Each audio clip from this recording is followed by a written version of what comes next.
Hey everybody, let's give a big hand for Amanda.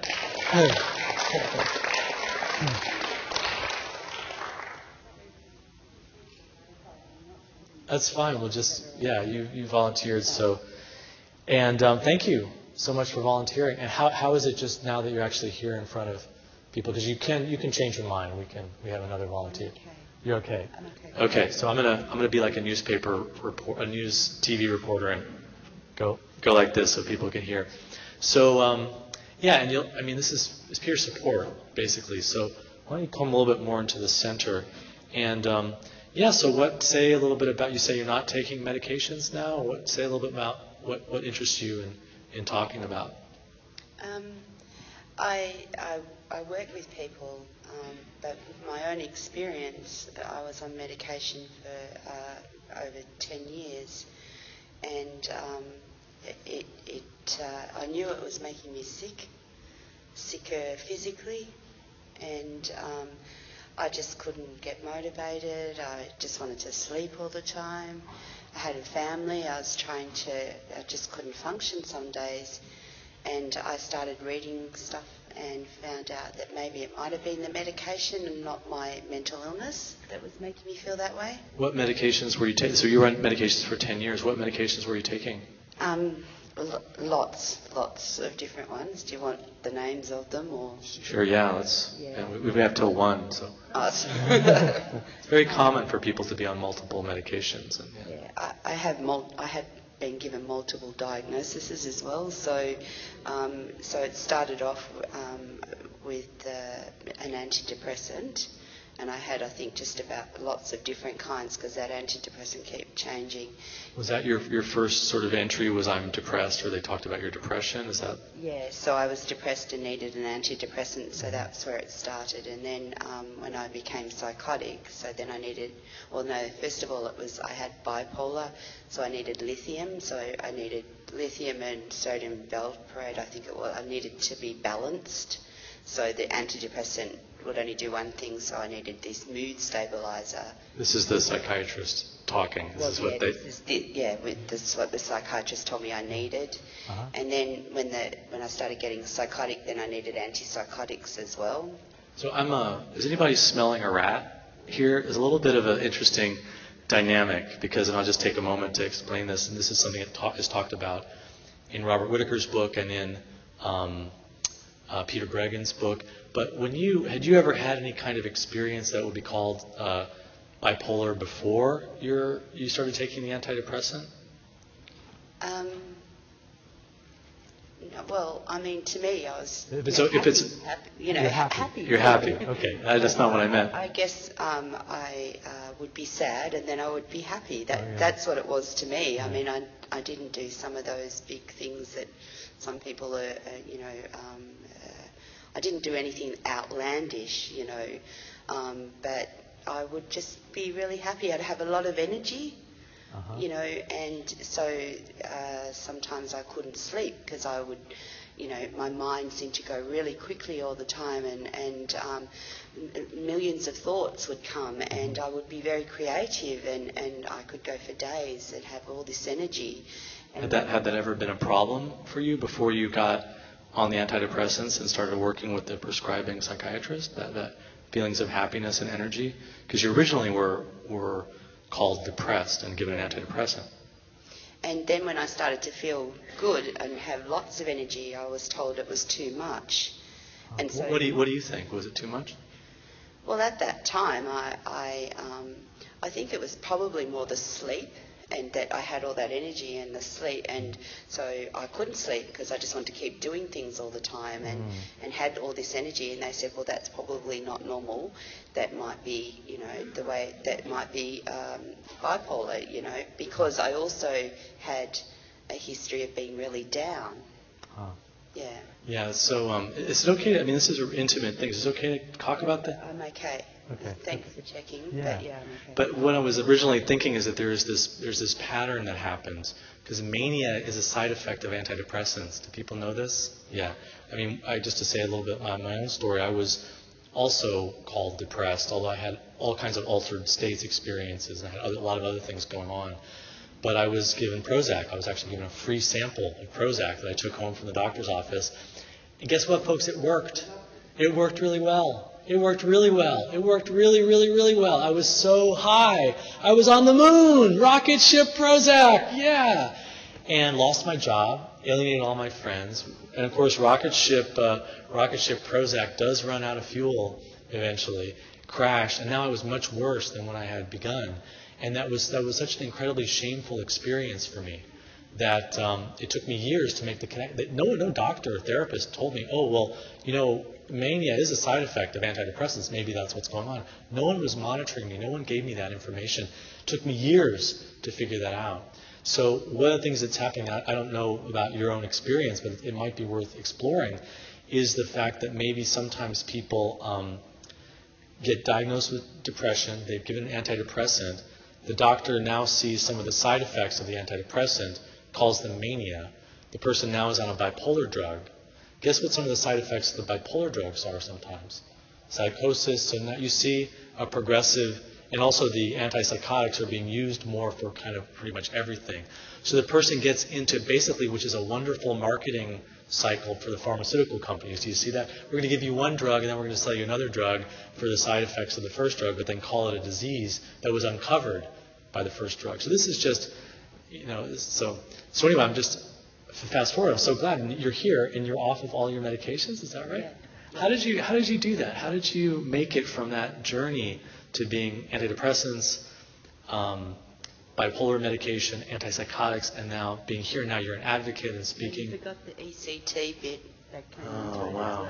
Wow, when did that happen? Medications weren't working. That's when it went to ECT as well. So, wow. Yeah. But then I heard about recovery, and as I said, I started to read and wanted to know more because I wasn't getting better. Felt I was getting worse, and that I wasn't getting any support from my psychiatrist, and thought that I had to really do it myself. And so every time, so I did the usual, I hate these medications, I'm going to flush them down the toilet, and cold turkey. How'd that work out for you? Oh, great, for about a week or two. Yeah, exactly. Yeah, it's that week or two that always... But I think it was more that placebo. It was very freeing, Yeah. I don't need this stuff anymore, and throw it away. You were right, but you got your time frame off. Yeah, and so I guess from doing that a few times, inevitably getting unwell and having to go back on it, it was always something different that was given. But each time I did it, I didn't actually go back to the amount and the higher levels that I were on. Yeah, that's smart, yeah. Yeah, and so I thought I'm onto something here, and that is that reducing was what was needed. That's so great that you did this. So every time I spoke to my doctor that I wanted to get off medication, they would generally want to increase it because that was a sign that maybe, And so after trying with different psychiatrists about talking about my need to reduce or get off the medication and getting nowhere, I actually went to, a GP. Do you have a GP? Yeah, primary care physician, call in the United States, yeah. And I explained to him, and I had been seeing him for quite a long time. I had a rapport with him, and he really listened to me, and he said, yes, look, I think we can do that. I had to actually get out of service at mental health services to do this, and he was very supportive and journeyed with me. And at that same time, I started to build up my own self-awareness, and I started studying counselling and really... You're a counsellor now. Taking back my life and learning and also increasing my own coping strategies. So those periods of time when I did become distressed, instead of going straight for the pill, I was doing other things and building up those strategies. Mm-hmm. And I hear that you say distress. You don't say I didn't have a relapse or symptoms. You go to a different way of thinking of it rather than the disease model. Yeah, and so by slowly reducing over 2 years, probably the hardest medication to get off was the nighttime Seroquel. Oh yeah, helping with the sleep. Yeah. and but just slowly persevering. But sometimes, as you said, I would have to increase. There was a period of time where things were going on in my life and I needed a little bit more. So it was a staggered reduction over a 2-year period with the support of my GP in giving me those lower levels and getting out of mental health services, building up my own strategies. Yeah, there are so many prescribers who are not supportive, but there are some who are, and some of them also can be educated. I mean, give the guide to people, talk with them, and I just, when you mention the ECT, I just get really emotional because my dad is this ECT survivor, and I really wish that he had the support and was able to find the movement and to find people in his life. And later in his life, he very, very traumatized in Korean War, and later in his life, he started facing some of his problems. And I remember he told me that he went to the VA to get help, and which was like, wow, my dad actually went to the VA to get help. And he said, yeah, they told me that they would need me to come in, and I said, well, would you hospitalize me? And they said, well, we might have to if things. And of course, he had been so abused, and that just was forget it. So he never was able to get that one moment when he reached out. He was never able to get that support. And so just really, it's very touching to hear that you're here. And not only that, but you're educating people and traveling and doing work and telling people. And I'm really curious, Amanda, can you tell us, was there a turning point? Was there one moment when you started to you said you started to think for yourself and started to see things and learning things for yourself? Was there one turning point moment for you?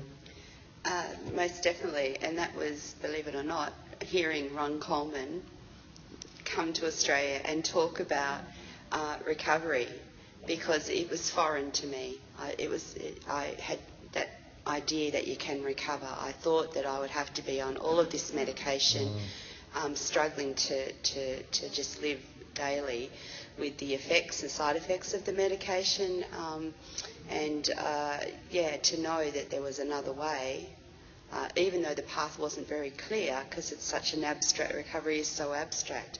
It was about how I can create that for me, and that was a defining moment where I felt, well, if that Scottish man can do that, then I can do that. I can do that, and although I don't really know the way, I'm going to find the way. And but can I just also say that, please, often the seduction of madness. I'm not sure if people are familiar with that, but there's a book called The Seduction of Madness. Edward Podvall, it's a great book. Yeah, tell us about that. Yeah. So there are times in my life where I struggle and things happen, and I sort of think, it'd be easier to be mad today than have to deal with this stuff that I've got to deal with or whatever.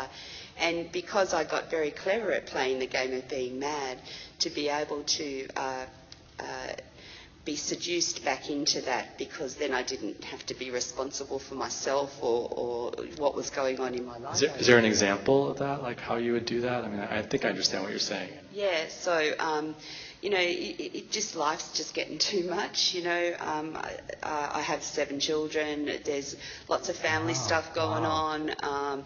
Work can be crazy. It just all feels like it's overwhelming. And I sort of think, I really could just be mad again. And I know. Like take a break into the madness. Even today, I could be mad again because I know how to do that. Wow. So there's a seduction, like if I do that, then I can take a break from all this, and I have an excuse to not deal with it. So what do you do instead of going mad again? I remind myself I have a choice, Will. I have a choice, and actually that seduction of madness is the easy choice. But I choose to live a life of recovery. I know that's an ongoing process for me, and that I have to make that choice regularly. Even though I'm doing so well now, it still comes up, just like my voices, they still come to me. And I've got to make sense of that. And taking the pill is the easy option. At a time in my life it was easy. And I'm feeling distressed, I will take a pill. I now have committed to recover, for my personal recovery, is to be off medication. And I see and hear now with the people that I work with, I hear that I believe now I have diabetes, I'm insulin dependent. I believe that is one of the side effects from that long-term use of antipsychotics. But that is the way it is now, and I manage that and I live with that. There's a number of other health issues that have. I mean, I've lost 30 kilos. The antipsychotic medication, I put on a lot of weight. Wow, that's a lot. Yeah. Wow. Yeah. So, and I'm still on that journey. But that's great that you lost all that weight. Good for you. Yeah. Thank you. But awareness was the key. Hearing Ron talk, but then actually making that choice. That's what I wanted, and no matter what, I was going to find that. And I guess the frustrating bit is that I wanted it now, and being patient with myself, because it does take a while. I do believe that I didn't just wake up and I was psychotic. I didn't just wake up and I was mentally ill. That happened over a long period of time because of a lot of life circumstances that have just contributed to taking me to that place where I was. And so therefore my recovery is going to take a while. I'm not just going to wake up recovered as well, and I've got to recommit to doing that. Yeah, people ask me, like, how did you do it, Will? And it took years and years and years, and that's one of the things that motivates me now, is to get people the information that they need and the support, so they don't have to be, struggling in the dark like I was. And yeah, just to make the path easier for others. Exactly. And I'm curious, because this is something I really am hearing that a big part of your journey was also my journey of changing our identity. No longer being, I'm a mental patient, these are symptoms, I'm relapsing, this is a disease, but I'm a person who struggles. I hear you talking about problems and struggles, and the seduction of seeing that identity, like I can be that, but no, I have a choice. I don't have to see myself in that way. So would you describe your journey as a change in your identity and a change of your self-concept? Most definitely, yeah. I am not the person that I used to be. And I mean, that in itself has issues as well for a lot of family, friends, people.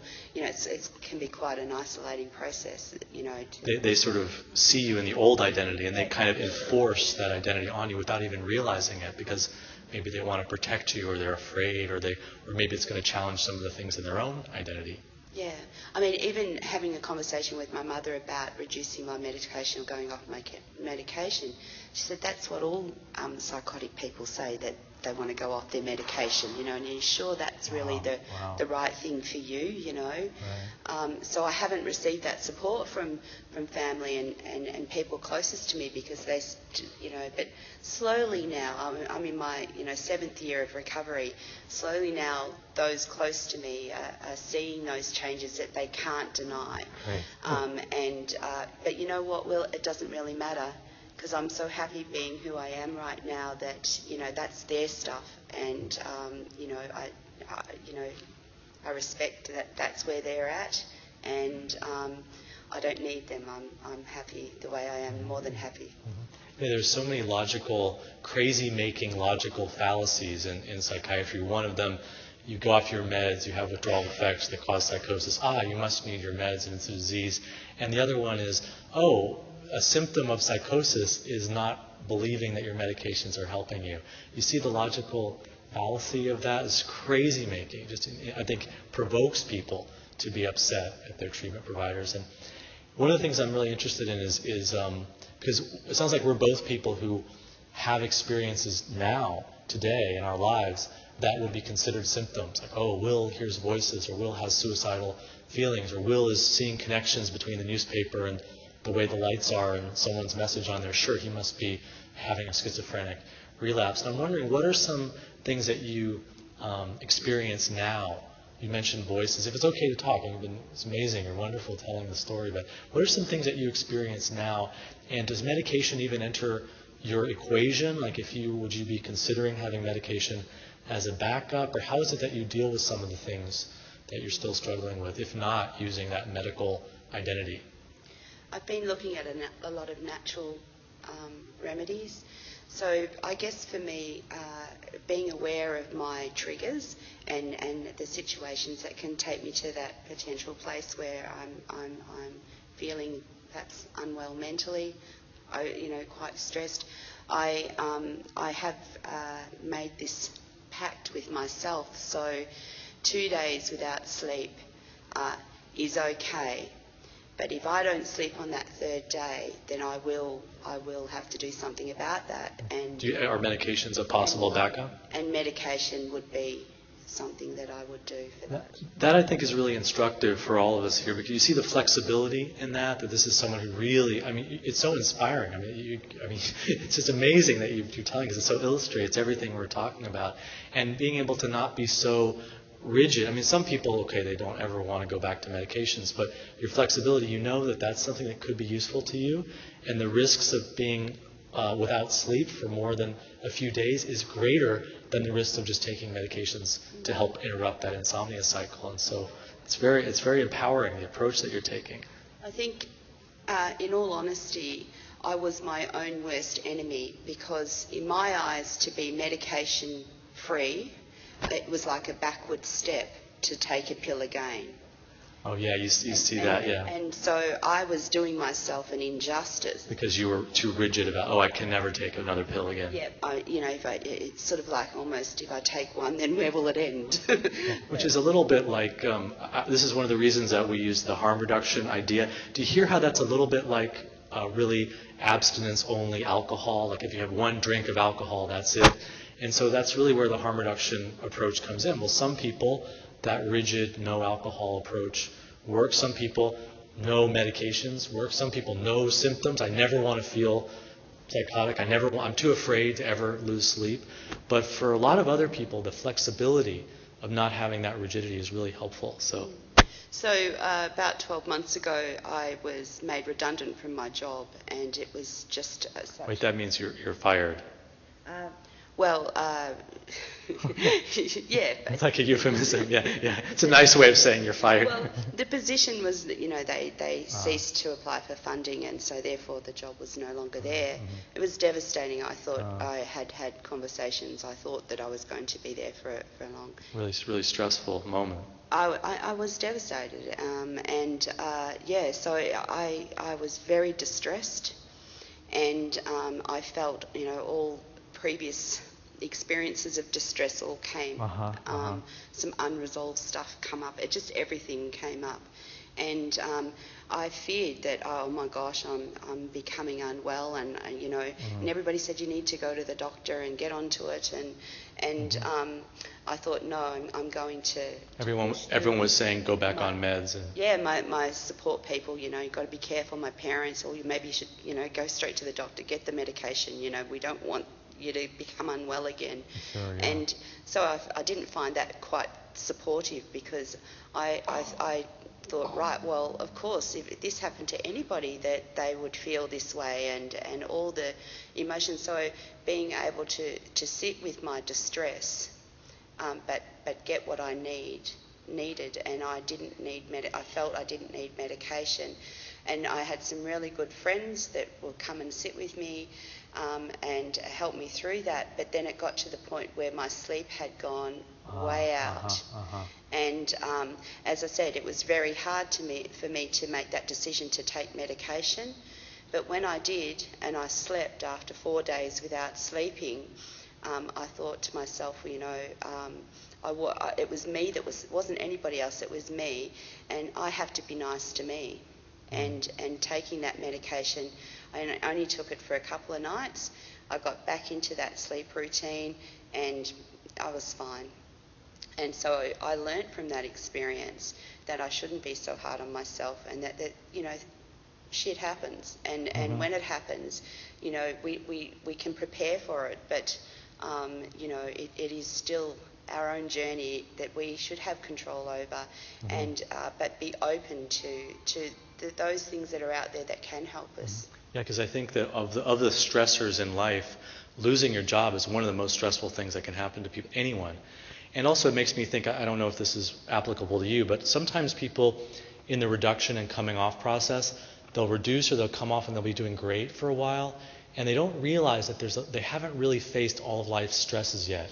And then a big stress comes along, and then they realize, whoa, I'm way more susceptible to this stress than I realized. So that's one of the things I encourage people, be cautious and protective. Even if you're going really well, there may be stresses coming up in life that are going to really test how well you're doing. So to anticipate that. And it's just so great to have you come and talk with us and be part of the workshop. I just want to ask you one more question, if that's okay. Amanda, you have so much determination and resolve and strength in yourself. Do you know how you got that? Did it come from, where did that come from, and that part of you that's so determined to do what you want to do and to just follow your own path? I guess that there's no light bulb moment for that, but I know that I have, for a big part of my life, hated myself with a vengeance. The self-hate, I didn't like myself at all. And I guess one of the tools that I learnt was affirmations, and I have all these sticky notes on my mirror, and the neuroplasticity of takes 21 days to change our way of thinking. And somebody said, well, if you just put an affirmation on your window and on your mirror every morning and read it, working on the theory of after 21 days, you'll start to feel a bit different. And I thought, and for me, hating myself so much and saying, I love you and all that sort of thing was mushy stuff, I don't know. But all right, I'll give it a try. Well, you know what? It bloody worked. And slowly, it's, from there I thought, oh, God, there's something in this stuff, And I still do it. You go into my bathroom, you'll see them all there, and I change them and I just slowly started to feel better about myself, and then started to realise that I do need to look after myself. But I also think getting to that really low place, and where services haven't been there to help, I've made that choice that I need to do it. And when it started working, when what I was doing actually started to work for myself, it built my confidence in that. Great. Wow, the power of just learning to love yourself. That's so great. I want to thank you so much and I want to give her applause thank you so much. Wow.